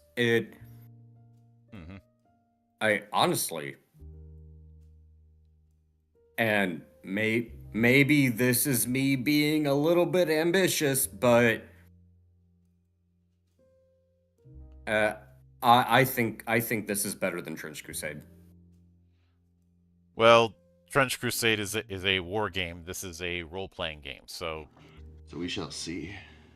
not. Well, well, just from the way it's set up, the background, I think this is much better thought out, and much better balanced than Trench Crusade. Because That's still apples and oranges. I mean, to a degree, there's some overlap, right, in the little Venn diagrams, but I would say that in terms of like doing it as a tabletop role playing game where like you're supposed to be an individual like puissant character, I think this is probably the one I would rather play because it has that more heroic energy to it, whereas Trench Crusade feels a little more grim. I don't think anyone's tried to do a role playing game version of Trench Crusade. Yeah, again, I don't know, but like you could, right? You could design a system based on Yeah, the setting. well, I I suppose it In wouldn't be theory quite you as could. I guess I should explain myself. What I mean is Trench Crusade was a game that was built around artwork. This feels like a game that's built around lore. well, it's built. So Yeah, it's built around it's some more very, concise. and it's in not only is it concise, but it taps into like that sort of mythic heritage, right, of myth, right? Because we know who King Arthur is. Like we kind of even before we come to this, we sort of know what it's about. And I think that's really efficient because it's not even that it's thorough necessarily. It's just that it has a depth to it because it's coring itself on those really ancient, deeply understood ideas. The sort of psychological resonance that it has. That's one of the things I was commenting on earlier, where like it's not purely a product of modernity. It really is like no, we need to open up the gate of the thymos and let in all this ancient stuff as well. I'm a real sucker for that sort of thing. Knights and swords, baby. And that's the thing. It has a solid foundation that you don't need to like sit there and like read 20 pages of whatever to understand. Kind of the problem that Age of Sigmar runs into. It it's very easy to understand because it I know what elves and dwarves are. It's not that complicated. So I can jump into this and I kind of know sort of what's going on it's not a big deal. Hmm. Versus something like Trench Crusade or Age of Sigmar is like, okay, from an aesthetic standpoint, I get it, but as soon as you start going into the lore and figure out what's going on, it's like, well, wait a second. Yeah, Age Uh, of Sigmar uh, is very much them trying to top down declare what their version of dwarves is, what their version of elves is, and it's very unnatural. You'll notice whenever you look at the Age of Sigmar lore, it's very artificial and awkward. This does not have that problem. It's bottom up lore, right? It's we already have the myths, let's grow them into the blend of science, fantasy, and modernity.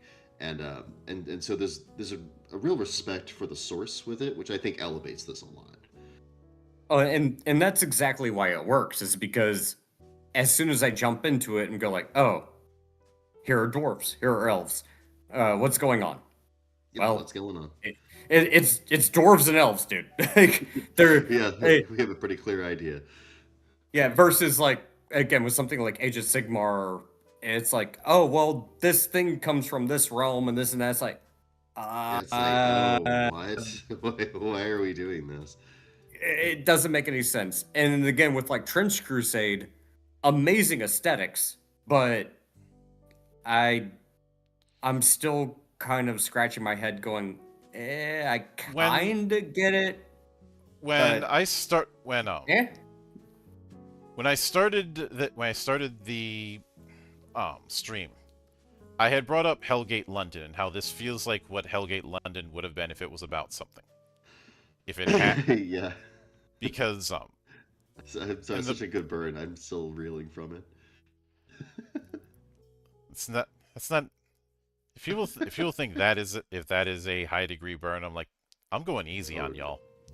I know, but it's beautiful though. Again, it's simple and elegant. I giggled at it then. I'm giggling at it now. Yeah, but when we, but the big thing is that it, as I mentioned before, this is a Grimbright, which Yep. I think it's very easy to do a grim dark or do a pulse apocalypse where everything is shit. Oh yeah, 100%. I do it all the time. But it takes a certain degree of commitment to do the thing of, yeah, things are shit, but but people are trying to make things better. And there was a video that uh, was sent my way by one of our compatriots here in the monastery. And while it made some interesting points, there was it was about how Hollywood has been killing off heroism.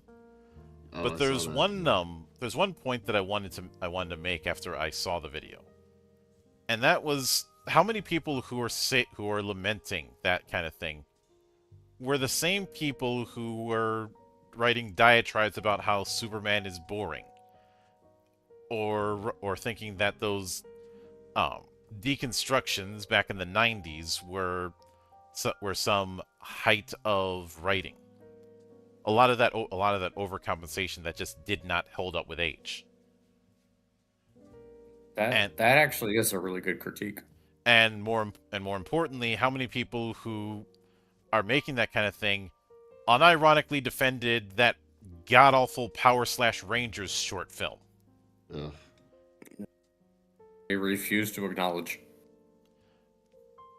I refuse to acknowledge, and I find a visible disgust in the blackest pit of my soul at the fact that people unironically called that the Power Rangers we deserved. And I'm like, no, we don't.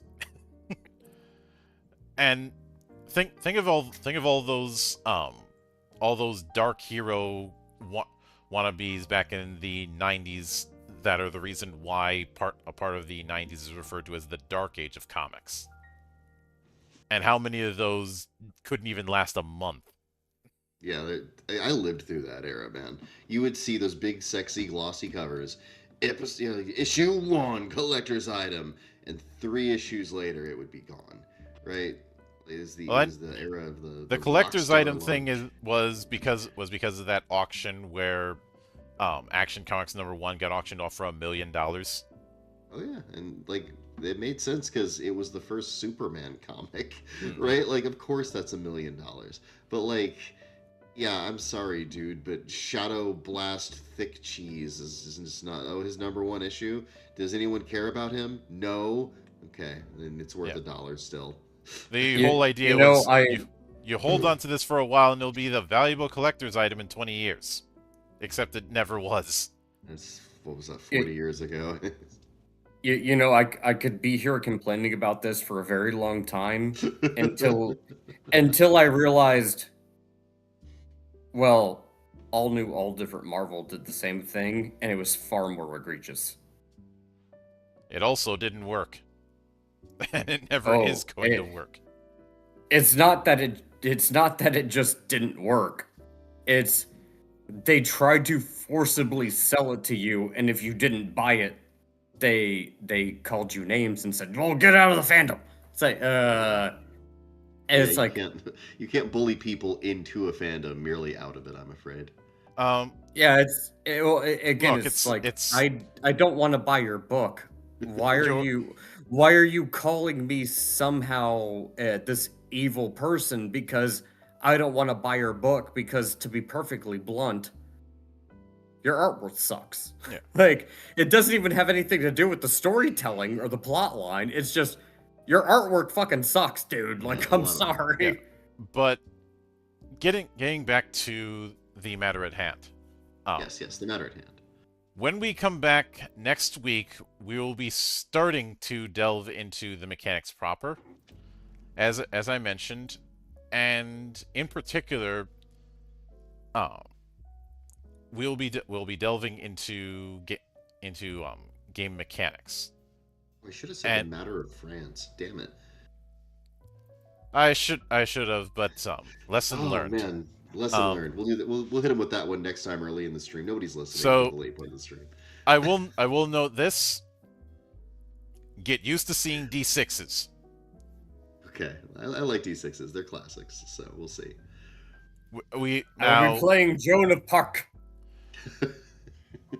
fortunately we're not dealing with as many D6s as say Shadowrun, but we are dealing with D6 pools. Don't give me that. Shadowrun D6 pools are my Vietnam, man. Don't take me back there. Oh, yeah, Shadowrun's fun. Shadowrun is fun, but I'm not a. I don't know if I'm ever gonna be able to pick up that many D6s again. It's like exalted levels of dice in your fist. I was saying that both affectionately, but more with a lot of disdain. Because Okay. fuck Shadowrun. I like I Shadowrun, don't- but it's a I nightmare. do not. I do not like Shadowrun. Shadowrun sucks. I like strong opinions, so I'm interested to hear about that sometime. But we'll get there when we get there, won't we, Mel? Yeah, Wunderbar. but that'll be for next week. Now, Look forward to it. I do have a few interesting things planned for tomorrow. I will, since I'm going to be running Veil of the Eternal Night, starting in April. I'll be doing a movie day with some of the players. I'm probably going to be doing that on Fabulous Theatrum in the server. Ooh. The movie in question is going to be Solomon Kane.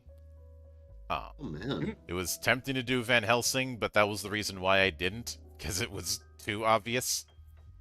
Yeah, I think that would have been on the nose. I don't think a lot of people have seen Solomon Kane. Well, that's because when it came out in 2009, they couldn't get US distribution. Like the DVD That would copy I have explain is a a lot, UK yeah. import. It did eventually, but that was years after the fact. And later on that day, I will be doing a roundtable with a few folks covering the Tianxia RPG from Group S&E all the way back in '94, Oka Ooh. Hoshin. With a few familiar faces. That's not gonna be one to miss. That's gonna be good. Mm-hmm. So that'll be something to look forward to tomorrow. And Let me know when you do Event Horizon. I won't. Not anytime soon. Yeah, well, you should, but I'm not gonna tell you what to do. If it's one of those things that everybody knows about in some form or another, I'm not going to do it. All right, that's a fair point. But with that said, we'll see some of you tomorrow and the rest of you in a week's time. Oh yes. So until then, on behalf of the good brothers present and not present, my name is Mildra. I am your gaming monk. Stay fucking frosty, everybody.